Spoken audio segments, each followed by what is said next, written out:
the power of entrepreneurship. Entrepreneurship is a vehicle that can allow anyone to completely transform and change their life and their financial situation. I'm thrilled to welcome Kelly Roach to the show today. Kelly is a powerhouse entrepreneur and one of the few female founders to build an 8-figure company from the ground up without debt or outside funding. From her start as an NFL cheerleader and a Fortune 500 executive, she's now empowering thousands worldwide to achieve financial freedom and lifestyle success through her innovative business systems, including the renowned Live Launch Method. A multi-time international best-selling author, top podcast host, and award-winning philanthropist, Kelly's impact on the business world is truly inspiring and making a huge difference. Kelly, welcome to the Slayer Day podcast. I'm so happy to be here. Thanks for having me. Yes. So you and I connected here in Miami. We went to an event together. And first of all, I feel like we connected talking about all of our prep with each other. On a more personal note. Yes. So I think it's great when you find, like-minded women that share not just the community side and the philanthropy side, because that's so important, but also family values and business.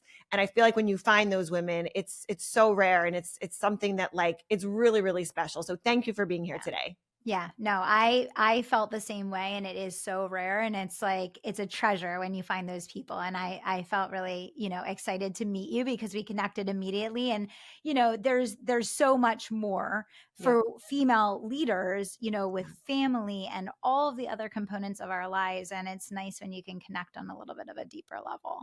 Definitely. Well, I have so many juicy questions for you today that I want to get into. I want to start off with that you have built an 8-figure business from scratch without any outside funding. And that is so rare today. What was your mindset in the early days? Take us back to those early days when you were, first starting to build, and how did it help you scale so effectively? Because, there's I would say stepping stones in each version of as you're building. So where were you when you first started? Where was your mindset? Yeah. Well, I'll kind of give a step back before a step forward. So the first business that I ever wanted to have was a dance studio. So I grew up and I was in the dance studio every night, and I was a competitive dancer. And then I went on into cheerleading and, did all of those things. And so I had grown up with that, and I loved it so much. I was so passionate about it. And I was very close with the owner of the studio that I grew up in. And when she was ready to retire, I wanted to buy her studio. So I went to 3 different banks. I went to my family. I went to every resource I could think of to try and get a loan to start this business, to take over this business. And I was unsuccessful. And I was completely heartbroken because I really was so excited to do this, to carry on this legacy and this tradition. And it was in a world that I loved. And so that was my first segue into entrepreneurship. Fail. How old were you? How old were you? I don't remember exactly how old I was. I want to say I was in my late 20s. It was late 20s. So at this point, I had been working the Fortune 500 since I was 21 years old. I had been building internal teams. That's where I learned everything about business. That's where I learned to build teams. That's where I really developed all of the skills that I use today. But anyway, so that was my first segue into entrepreneurship, and it was a huge failure. And I didn't get that business. And so I think when I went a few years later to start my first company on my own, honestly, it just wasn't even a consideration. In my mind, that door had closed, and I was like, okay, no problem. And one of the biggest full circle moments for me, Sandy, was a couple years ago. I was asked to keynote at a very large annual event that was for dance studio owners, and to come in and to teach and talk about, what I have built and how I've, helped people. And, that it's just such a reminder in life, every single thing that happens, every single thing that we think doesn't go our way is always a stepping stone to success. So when I started my first company, the business advisory that I still have today, and took it to 8 figures, for me, I think I just felt like that option was off the table. I didn't even think about it. And I was like, you know what? I've been building businesses internally just for someone else's company. I had been managing 17 locations for them. So I said, you know what? Like, let's do it. Let's just do it. And I just bootstrapped. And I'm really glad that I did because, now fast forward to today, I have a portfolio of companies. They've all been bootstrapped. And, I think that learning the skill, although it's harder and it's slower when you Mhm. don't have funding or you don't have a lot of access to cash, it really does force you to one, really value and maximize, every dollar that you have. And two, you learn the skills. You learn the Yep. skills of scale. And I always tell people, I know we all want things to go faster. We always want things to be easier. But the problem with fast and easy is you don't acquire those skills that stay with you for life that you're going to rely on, that you actually Mhm. need to possess in order to keep the success that you've created, right? Yep. That's so good. I remember in the beginning when Yeah. I first started my business and I was talking to my husband about, like, well, how do I learn how to do this? And how do I do that? Because like Yeah. it feels like everybody's so far ahead of you. And he's Always. like, I was like, but I can hire somebody out to do this. And he's like, but you need to know how to do these things. Yeah. And I'm so glad I listened to him, hubby, Yeah. because, Yeah. even if you get to a point where you're outsourcing or you're delegating, you still know how to do it. Yeah. And it's so important because it's like there's things that look, business is always growing, evolving, the technologies, the applications. Yeah. But if you have your finger on the pulse of your business, you know internally what's going on. And it's not something that Yeah. you've never learned where you have no clue what's going on. Yeah, you have to know enough to be dangerous, right? You Oh, don't want to yes. keep it. You don't want to be the person that's ultimately doing it, but you have to know enough to be dangerous. And I think, Sandy, that was like so important what you just shared because everybody wants to skip over those steps.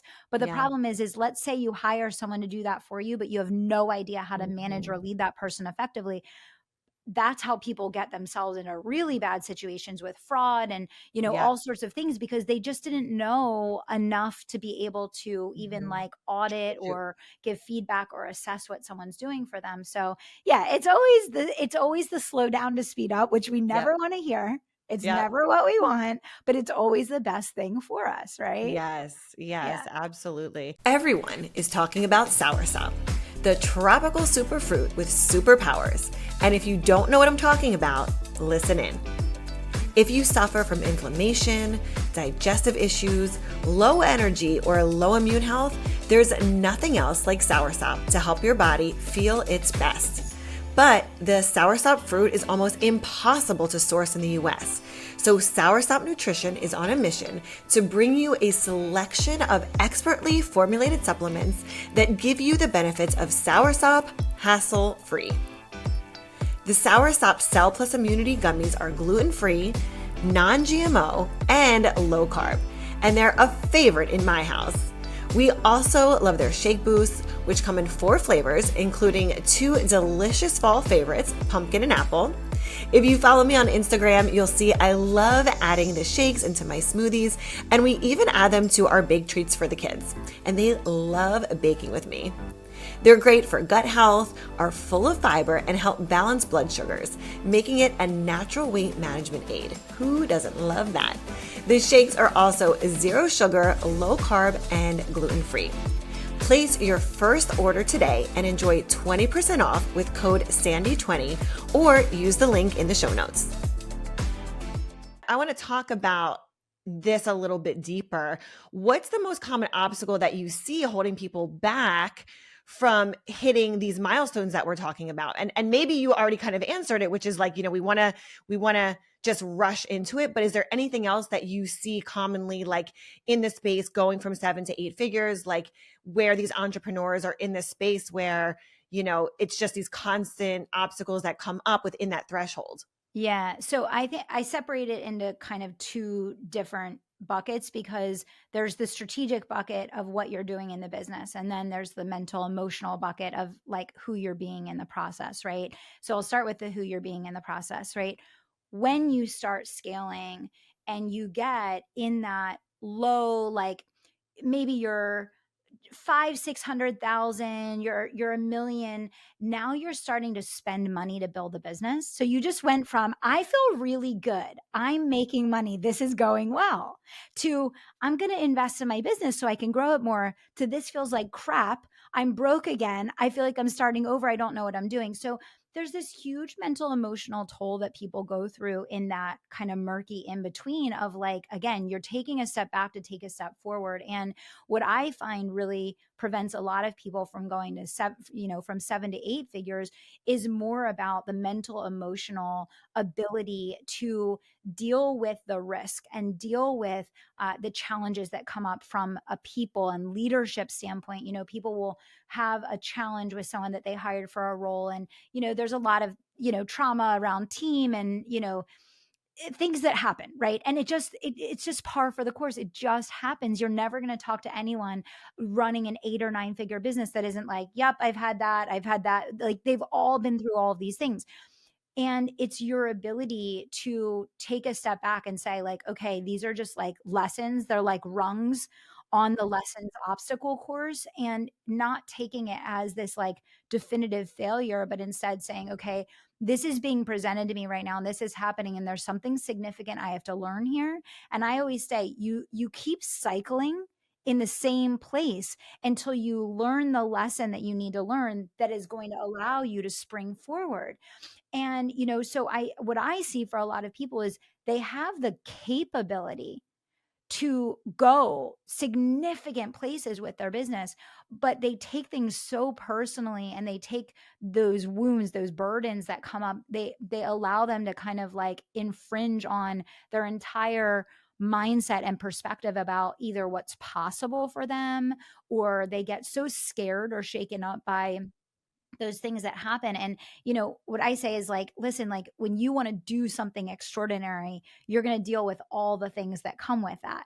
It's, when you look at someone having $1 million month, you see like, oh, they had $1 million month, that looks and feels so amazing on the outside, but on the inside they probably are dealing with a team issue, and maybe they have a lawsuit, and maybe they have someone in their inner circle that violated them or stole from them, and there's a whole list of things that come with that. And it's your ability to really keep focused on, what is your vision, what is your mission, what is the reason why you're doing this. And that's why I think it's so important that, like, I think people say, like, remember your why. It's such a cliche, but being a mission driven, vocation driven entrepreneur where it's a no matter what for you. Yeah, that's so good. Yeah. And it's also, to your point of like, those are almost like rungs on a ladder. It's like you can't Yeah. skip any. It's like you're going to go through these things. And I think that's also why it's so important to surround yourself with other people. Yeah. And in our case, it just so happens to be women that, are Yeah. in the same space, and you're kind of going through the same things, maybe not at the same time, but Yeah. it's like the community that, other women can say to you, oh, I've been there, this is how I navigated it, or, I've seen Yeah. this before, here's a little tidbit, so that's why Yeah. community is also so important too in what you're teaching, because it's inevitable that these things are going to happen, but it's Yeah. also the great part is you're not the first and you won't be the last. Exactly. Yeah. And I mean, that's why I love and value our friendship, Sandy, so much, and what you're doing to bring women together, because I believe more women can build multiple 7 and 8 figure businesses if they're in community with other women, where when these things happen, they can realize they're not alone. Like, Yes. it happens to every single one of Yep. us. It's not a dictation of like a mandate on what you're capable of because you're going Right. through this. And I think that's what happens to a lot of leaders, is when they're going through these things, and especially women are way harder on themselves, I think. Yeah. And I work with male and female clients, but I think when women go through these things, they think, well, I must have done something. And there's like a Hmm. lot of like, I feel like shame when you're going Hmm. through these things. And it's like, dude, like, just have a real conversation for like 5 minutes with someone that's built something Yes. real, and they'll tell you, oh, I've been there 5 times. Oh yeah, I've had that 16. Like, Yeah. it's par for the course. Yeah. Yeah. Yeah. And it puts things into perspective too, which I think, it doesn't solve the problem, but it makes you feel better because Yeah. okay, not only is there going to be a solution, but there's other people who are going through this. They can give me some 100%. of this advice, whether you take it or not. But it's nice to have that, Yeah. to have that yourself surrounded by that. Yeah. for sure, Amazing. for So I sure. want to talk about the live launch method. So this has Yes. been a transformative program. So it's your method, but it's also your book, correct? You teach this through the Yeah, book? it's one of my Okay. books, yeah, and it came about again out of my massive failure. Back in 2017 and 2018, I was studying the PLF method and all these other different big names in the online market, and I was doing their methods, I was buying their programs, I was doing, I was being a good entrepreneurial student, and I was just failing. Like my launches were horrible. Like I was losing money, or if I was making money, it would only be enough to even just like cover the expenses. It wasn't even worth my time. And I knew, I was like, if I don't solve this one thing, I'll never get to my goal, because you have to be able to sell one to many. You have to be able to scale your sales if you want to scale your business. Like you can't have one without the other. And so I remember I just like got on the phone with my team one day and I said, you guys, we're throwing everything out. Like we're literally trashing everything that we're doing. And this was like, so I had started my business, and when I initially started launching, there was no live streaming yet. So we didn't have live streaming on social. So no one was teaching a launch method that focused on live streaming, because it was like, early on. And I was like, we're getting rid of everything. I'm like, I just need to be like heart to heart, face to face with my people. I need to be live. I need to be teaching them. I'm not pre recording anything. Like, I'm just going to serve my heart out and I'm going to extend an invitation. And we started this just literally, Sandy, out of my own desperation of like, nothing's working and I have to figure this out. And then once we saw, like, we went from like 0 to 10,000 to 100,000 to 500,000 million. And as we were starting to see like, holy crap, I was like, okay, well, maybe this is like a challenge that was given to me as part of my mission. And I'm supposed to be like sharing this method with other people. And so like since 2018, we've been teaching this methodology like in workshops, free workshops every 6 to 8 weeks. I think I've done it for like 6 years straight. Every 6 to 8 weeks I teach this workshop, and we've taught over 100,000 people, and literally I get to see people's entire life change.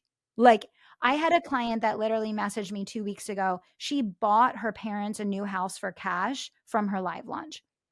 Like, I every day I get to see people, Sandy, that like they already they have the heart. They have Yep. the work ethic. They have the hustle. They have the product. Like they know how to serve people. They Mhm. know how to make a difference. But the live lunch is just a vehicle. It's just a Yep. vehicle that helps people learn how to effectively sell one to many and have success converting them. That's amazing. Well, my next question for you was like, what is your proudest moment so far in helping these entrepreneurs? But I mean, you just named one where it's like, I can imagine Yeah. you just have like hundreds, thousands of these Yeah. testimonials that you hear. And it's like, tell me about that. Like, what are some of these other, Yeah. stories, or because they're life changing. It's not just like, oh, I bought, I had extra money for groceries this month. While that's Yeah. great, it sounds like there's much more. Yeah, I mean, it's unbelievable. Like, I am still, and that's why I keep doing it. Like, that's Yeah. why I keep doing it and keep teaching the workshop and keep, focusing on bringing the method to the market, because like I cannot believe, for me, my biggest thing is family. I think the family Hmm. unit is the number one most important fabric of society, period. Yep. And so my proudest things that have happened as a byproduct of teaching the live lunch are when people get to do meaningful things with their family. I have a lot of clients that have been able Mhm. to take sabbaticals, take like once in a lifetime trips, bringing their family or their extended family on vacation. I have people that have retired their spouses or started homeschooling their children. So to me, Yeah. like, the financial things are amazing, and we have many, like every month we have someone Mhm. that's like, oh, I did multiple six, and that's awesome, and I'm so proud of that. We have people that are building Yeah. 6 and 7 8-figure businesses. But the thing for me is the family unit is the fabric of society. Yep. And what I feel is really truly missing from the conversation about entrepreneurship is, how do we build faith and family led businesses? Mhm. How do we grow meaningful companies that do great work in the world without sacrificing the one Yes. place that you are irreplaceable? There's only one place that you are irreplaceable. I don't care how much your clients love you. I don't care how much you think your fans on Instagram love your stories and will miss Mhm. them when they go away. No, it's at home.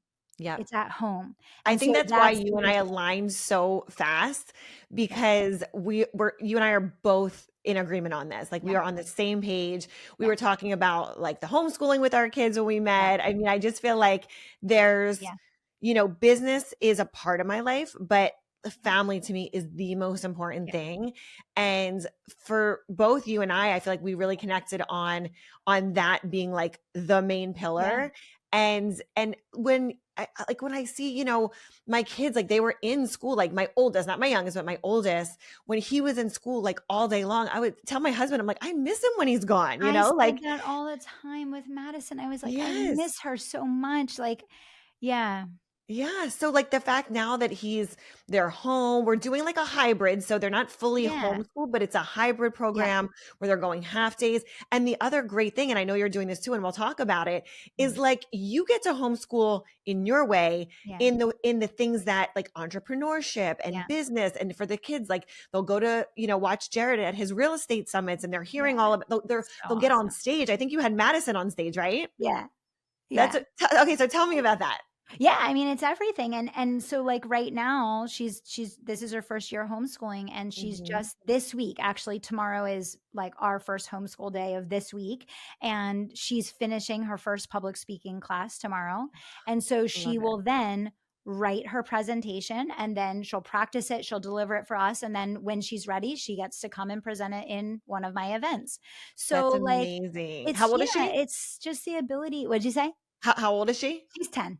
10. Okay, She's 10. so good. Yeah, yeah. So it's just the ability to be an active part in their development, and Yeah. I kept saying to my husband, "I work so hard to get done work. By the time she's done school so that I can spend time with her." And it's like Mhm. missing the whole point because then she doesn't actually get to learn from what I'm doing, and what's the point? The Right. point is creating generational change. It's not Yeah. to give our kids everything we didn't have, it's to teach our kids everything we didn't Yes. know, right? And so that was a big thing for me, like, I was feeling that same thing, Sandy. I was like, "Man, I miss her. Like, I don't want to send her away all day." But also I was like, I feel like I'm missing a huge part of my mission when Mhm. my daughter isn't benefiting from this work that I'm doing. Like, why am I, Right. you Right. know? Yeah. So, Yeah, absolutely. And yeah. like, I think the things that both you and I think there's a lot of, parents waking up to this as well. Like, we didn't learn even the basic, like, just day-to-day fundamental things that you do in school. Yeah. Like, I didn't learn that in school. No. Why am I learning like geometry Yeah. and algebra? Like, I've Yeah. never used that ever. Right. Yeah. Exactly. You know? Exactly. So it's like, why are we being taught things that number one, we're never using, and number two, that aren't actually helping us in the real world? And I'm sure I get fed on Instagram because I'm down the rabbit hole of like conspiracy theory and all the things. So like my feed is like a whole nother level.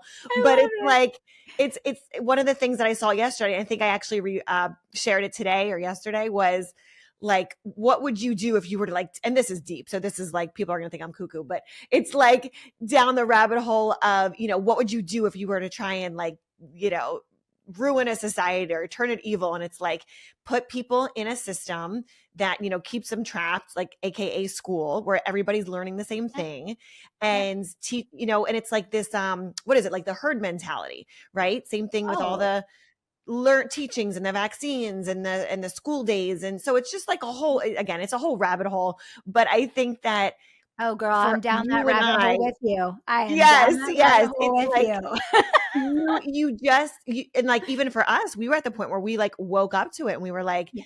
this Yeah. is not what we want to be teaching our No. kids. So how do we restructure this where they are getting the things that they want that are going to benefit them into adulthood? Not Yeah, even adulthood, in their exactly. teenage years. Yeah, exactly. And I think, we live in such an interesting moment because there's such a Mhm. dichotomy of like, we know a lot of things that are wrong with society, a lot of things that need to be fixed, a lot of things we want to see change. But also, we live in a moment in time where Yeah. we have full freedom and full access. Yes. Anything that we don't like in society, we can change in our own homes.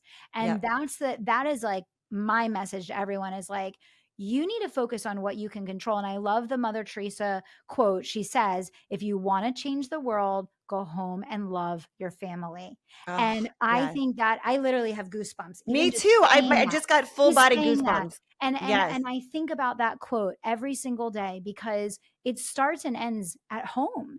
And Mhm. 100%. imagine how society would shift if children were raised in loving homes where they got to Yeah. see their parents like love each other and be like Mhm. so connected to one each other and working together and Yep. invested in their education. And listen, I know not everyone listening to this show, oh, Sandy and Kelly, like you guys are homeschooling, you have a certain situation with your spouse. Like I understand that not everyone is in the same Mhm. situation, but through the power of entrepreneurship is a vehicle Yep. that can allow anyone to completely transform and change their life and their financial situation. We have it at our fingertips. Sandy, I'll That's share right. one thing that I have Madison in right now. I know your boys are a little younger, but as they get older, I'm going to Yep. be passing everything over to Yes, you as they please get a little do. older. Um, so just one example, I did not learn a thing about investing Mhm. until my late 30s. And I look back and I say, I hustled my face off since I was like in my teens. If I had Yep. known Yep. about investing, like I would be in a completely different situation right now, Yeah. right? Luckily for me, I've had success with business, but like not because of investing. I put Madison in a program. It's called the Wealthy Kids Investment Club. It is literally $8 a Ooh. month. It is $8 a month. Wow. Everyone can skip a Starbucks order. Yep. Everyone can find $8 a month. I'm going through it with her, Sandy. I am This is learning amazing. so much about the stock market, dividends, ETFs, like all of Wow. these things. And this is like to your point, like we didn't learn these things. Mhm. Yep. And our kids won't learn them in school. And let's say that there's someone listening to the show today that says, well, that's great that you're homeschooling and you get to do that. You know what? If you don't let your kids be on iPads and iPhones and Mhm. watch television, you can find an hour a week for them to go Yes. through something like this. So that's the thing is Yep. like, there's no one size fits all. Every family is different. Yep. Everyone's lifestyle is different. Some people, when they hear us talking about homeschool, Cindy, they're like throw up in their mouth. They don't that's not exciting to them, right? Yeah. Not Yeah. everyone wants that life, but everyone can Mhm. utilize their freedom and utilize the access of the Absolutely. internet to empower the next generation to do something just extraordinary that we never had Yes. access to and that we didn't know anything about, you know? Absolutely. And you just said about like the TV and the iPads. So I want to say about a month and a half ago now, we completely took the iPads away from the boys. It was actually, I want to say like Yep, the first or the second week of school, yep, and they were using iPads in their classroom for to mhm, do like one of the programs. yeah, And they were going on YouTube or they were going on a mm, game or, some kind yep, of app. And so I told the teacher, I said, we're not going to do this anymore. We're not doing the iPad. yeah, Like, not only is it gone like at home, but at school as well, yep, because they were taking advantage of it. yep, So I said, we're not going to like delete apps and just, say, don't go on YouTube. Like, it is gone. yeah, And I will tell you, like, the first week was hard because I'm sure like many parents were like, oh, we want to go work out or we want to yeah, cook or do something. Here, take the iPad, go use it. So in the beginning for that first week, it was a little bit of a change. But now, like, they don't even care. They go play soccer. They do yep. arts and crafts. They like, because two boys, they like fight with their swords in the living room. Like, I love that. they Yep, have so much more creativity, so yep, much better imagination, and it wouldn't happen like that time. Even mhm, sitting at the dinner table or the breakfast table, we sit down, we read yep, like intentional cards with each other, like asking each other questions. Like that yep. wouldn't happen if TV was on or iPads were out. No, it's so true. I mean, we've always been like pretty like aggressive. Like we're pretty crazy about Mhm. that stuff too. And not to say like we Yeah. don't ever let her, if she wants to go on Pinterest and see something for art and, Yeah. work on something, cool, Yeah. fine. But yeah, Ours are still little though, so they're just on for like the games and the apps. yeah, so we don't let her do any of that stuff, and it's been the best decision ever, and that's the Yes. thing though, and I say this on my show all the time, and like, I'm sure you talk about this, Sandy, as well, but like, you cannot go with the flow of culture. It will ruin your children's lives. It will ruin your marriage. It will ruin your health. It will ruin your relationships. It will ruin everything. Like you cannot go with the flow of culture. And I've been talking so much more in my content about self-governance because I truly believe we are in this precipice, this crucial moment of people having this unbelievably high level of self-governance. You have to question everything and you have to decide. And we have so many choices. That's the thing. We're not sitting here having a conversation saying, "Oh, well, we really wish things could be different and there's nothing we can do about it." No. Like, we have so much freedom of choice. We've never had more choice. It's just about that self-governance of making the decisions about what you want and then Mhm. being, like, hyper vigilant about it. Absolutely. And it really, it's in the form of education, it's in the form of nutrition, it's in the form of exercise and how you move your body, Yep. it's in the form of what we watch on TV. Like it's everything. And again, like this is probably going down the political, rabbit hole a little bit, but like my first introduction to this was when Jake was first born, and I was like so freaked out about all the vaccines. And there's just was something in my body that was like telling me research this. And again, to each their own. Like, you do your own research. I'm not telling you, go do what I did or not. I'm just saying go do your own research. Exactly what you're saying, Kelly. Like, do your own research and make your own decision, but don't take anybody's word for it. Do your own research and No. make your own decisions. No, and I think that's the difference between the last generation and ours. The Yes. last generation, they just did what they were told, and that's a problem now. Like, you can't just do what you're told. You have to be an advocate for yourself and for your family in every area of life, and I think the more that you do that, you don't feel upset or angry or, whatever the case, because you're like, "No, like, I have the freedom of choice, and I'm making the choices that I feel are best for my children, for my family, for future generations." That's all you Yep. can do. That's right. That's right. And I think also you have the power. You don't feel powerless. You don't feel like someone's making the decision for you. Exactly. Yeah. Exactly. Amazing. Exactly. So good. You and I could talk about this all I day know. long. I was thinking that. Well, we're close by, Yes. so one day we'll get together in person and we'll do, like, a whole Yes. living And then room wait till we get our session. husbands together too, because I'm sure they'll go down it with us.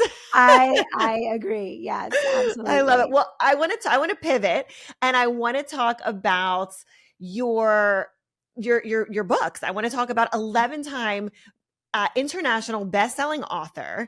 And so you must have the book writing process down. I mean, I've written one book and I have my process that I have for that. So I want to ask you a two-part question. Number one, do you have a process for this? And like, where does that passion come from? Like, where do you find that inspiration to start it? And like, do you have a process? And then the second part, because I know a lot of women struggle with this, is like imposter syndrome. Like, how do you like, and maybe it was more in the beginning, like, how do you experience that, or did you experience that, whether it was like with your podcast or writing your book or launching your business? Like, walk us through that. Yeah. Okay. So there's a lot in this question. So I'm going Yes, to try to yes. be like specific about it. So first of all, let's just start with like the why behind books, right? Hmm. That is your legacy, right? Yes. There's so many things that disappear in a day and go away, but books are read for generations and generations. So when you have something that you've developed, whether it's your story of what you've overcome, whether it's a methodology that you teach, it's a system that you've designed, something that adds value and changes people's lives, why would you not want to document that so that people can benefit from it for years and years to come? And there's a lot of things that are really important about writing a book and why I believe it's so crucial. Actually, so funny. I'm just relaunching the audiobook version of one of my books, Bigger Than You, this month, and I'll talk about why I'm doing that. But it's legacy, number one. And number two, if you already know that you are changing lives and impacting your clients and helping people to get results, why would you feel any sense of imposter syndrome? All you're doing is documenting that thing that transforms lives, that impacts people, and you're giving that gift. And to me, this especially came about for me, Sandy, because for about 10 years, I only sold super like high ticket. So all of my products were like $30,000 to $100,000. Now I have multiple companies, I have a lot more products, I have a lot more accessible stuff.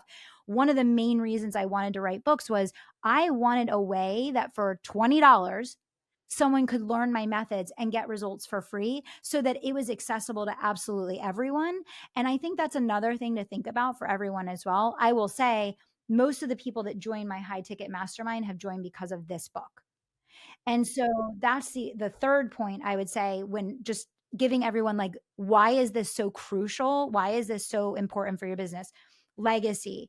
making an impact, having something low ticket that people can buy. It's one of the best. This is the best business card you can ever have in your life, a book in your hand. And when people read your book, they can learn a methodology from you for free in an hour setting. They know when people read this book, people are like, oh, okay, I need to join your mastermind because no one else is teaching me how to build a sellable, scalable, self-led company and team. It is clear when someone reads your book that there is depth of knowledge and expertise there. When someone goes on Instagram and they see 1,000 people that do what you do, there's teenagers that have the same bio that you do. Let's be honest. Okay. So it is very easy for someone to build an Instagram following or to build an email list or to build a social media presence with no true depth of knowledge or expertise. And what writing a book does for you is it allows you to document that method, that system, and that expertise in a way that a very high ticket dream client, most people that have bought my mastermind from this book, Sandy, they never even read the whole thing. They got through a few chapters and they were like, okay, all right, I need your help. Right. So that's a huge part. So, that's kind of like the why and why I think everyone should really think about it. It's a major game changer for growing your business, especially if you want to sell high ticket in some capacity. And then the process. So I will tell you again, let's go back to the idea of failure. My first book, Unstoppable, was absolutely the most painful process. I will never, ever write a book like that again. I actually sat at a computer and typed the book. And for me, that was not an enjoyable process. I did not enjoy it. It was very long and tedious and frustrating. And I didn't enjoy it. There's nothing about it that I enjoyed. Then, as I started doing all of my other books, I started testing other methods and systems. So one of them, and I want to list them because I think something different works for every single person. And I think what you have to figure out is what matches my style and what would work for me. So one of my books, I sent a list of chapters to my editor and I literally scheduled phone calls with her and she recorded them and she interviewed me. And she That is literally interviewed great. me.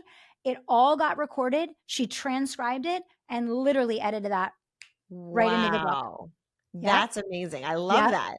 That changed everything for me. When I did that, I was like, oh my God, Mhm. because I'm a natural speaker. I Right. speak for a living. I mean, so to me, the difference between sitting and trying to type out a book, which first of all, I never even learned to type properly. It's so sad and pathetic. Um, yeah, I'm that person. So that didn't work. But when I did that, that just opened the floodgates for me because I do Yes. have free flow of ideas. You know what you know what you know. And that's what I would Yes. say a big tip for everyone if you're thinking about doing like your first or your next book. What's the thing that like you can free flow so easily, but you Right. know can have a really powerful impact. So that was one way. Another book that I wrote, I actually I recorded audios, like the permanent audios. And I literally, because the other thing I have trouble with is I don't like sitting at a desk for a long period of time. And that was another huge struggle for me because I can't be creative when I'm sitting, like I'm standing right now. So what I did, Sandy, is I would go for walks. I would literally go for walks and I would record these audios and I would send all of the audios to my editor and then she would just take them, transcribe them, piece them together. So that was another one. The live launch book, actually, Sandy, I had her take all of the recordings from my free workshop and literally she turned the free workshop in. And then what I did, because I was like, I want 40 success stories in the book.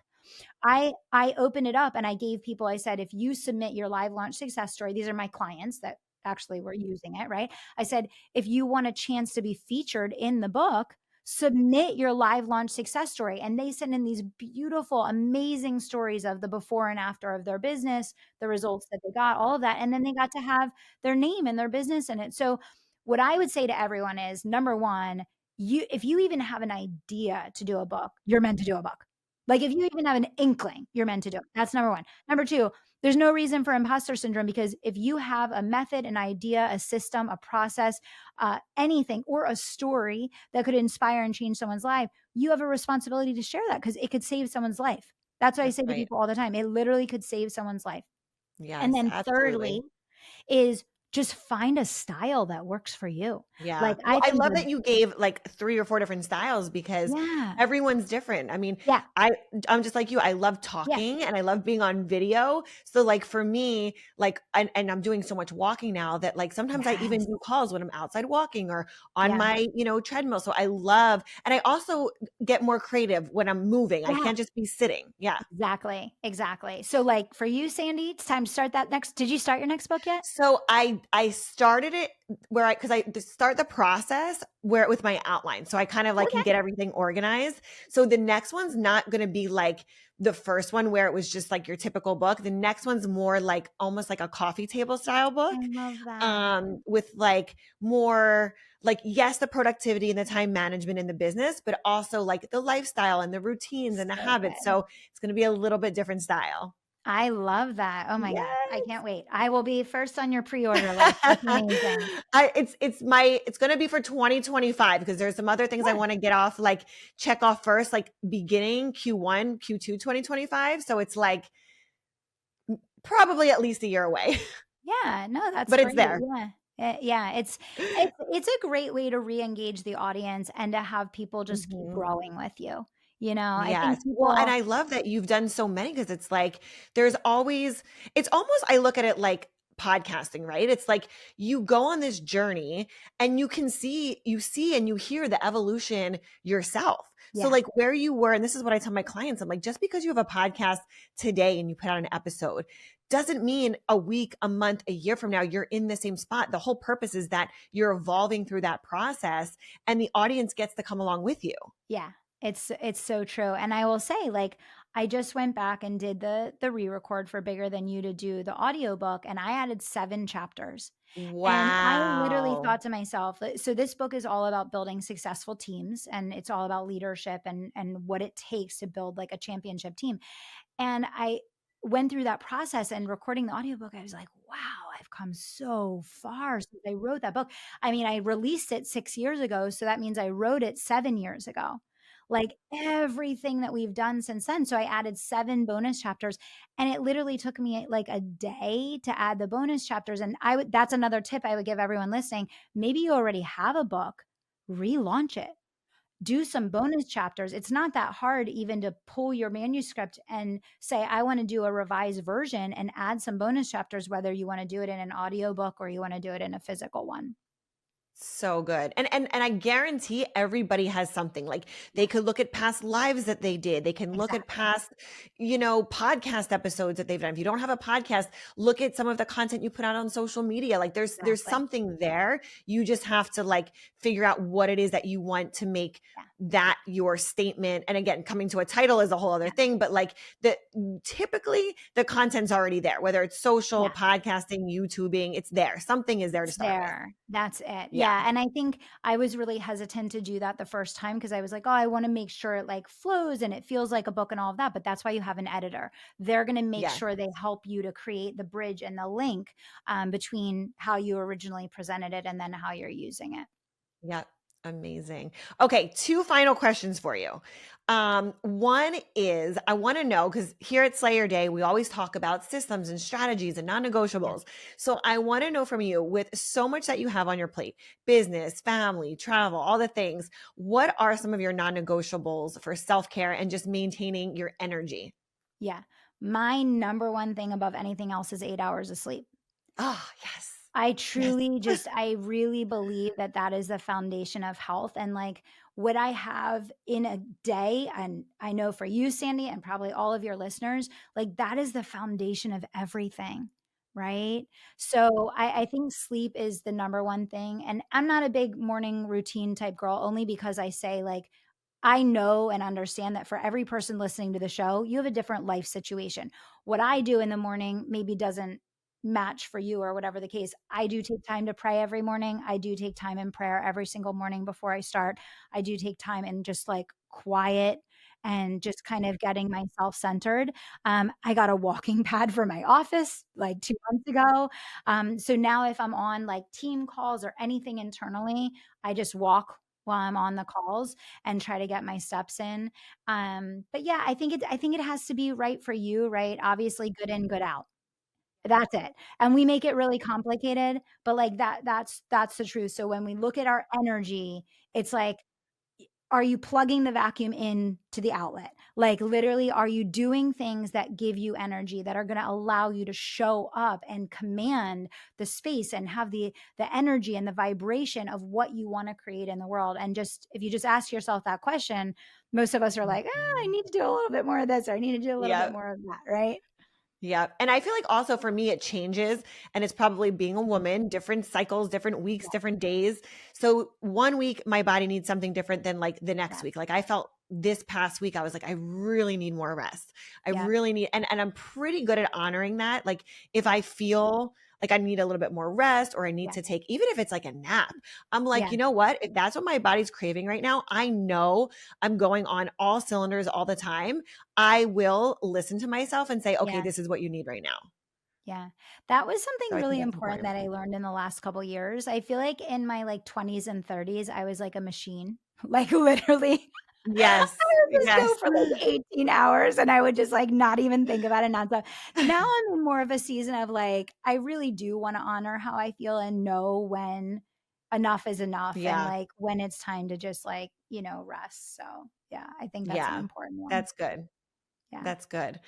Okay, so my final question for you is what legacy do you hope to leave through your work, but also through your family and the thousands of people that you're empowering worldwide? So to me, I think the greatest reward in life is contribution. So Hmm. everything that I do and everything that I want to do in business and in life is I want to contribute to other people's lives being better because they came in contact with me. So whether that's my husband, my daughter, my clients, the people that listen to my podcast, read my books, whatever, I I'm in pursuit of contribution and that will go until I leave here, until my last day, right? And I think that's the most rewarding thing is when you can really be in tune with what are the gifts that God gave you and how can you make the choice every single day to do the best job you possibly can sharing and exploiting those gifts and giving those gifts away to other people. I think that's the ultimate reward.